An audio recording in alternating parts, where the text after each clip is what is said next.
Chicken, కారం, ఉప్పు, పసుపు, అల్లం పేస్ట్, ఆనియన్స్, పచ్చిమిర్చి, పుదీనా, కొత్తిమీర. ఆయిల్ వేసుకోవాలి.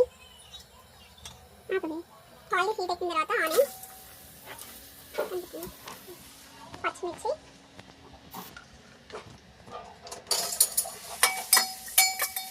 కొంచెం బ్రౌన్ కలర్ వచ్చే వరకు ఆయిల్ వేయించుకోవాలి. చికెన్లో కారం, పసుపు, తగినంత సాల్ట్, కొంచెం అల్లం పేస్ట్.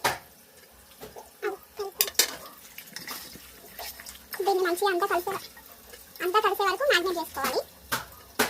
మొత్తం కలిసేట్టు మ్యాగ్నేట్ చేసి పక్కన పెట్టుకుందాం కొంచెంసేపు.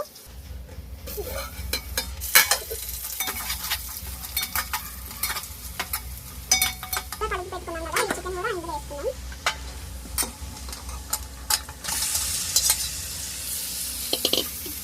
కొంచెం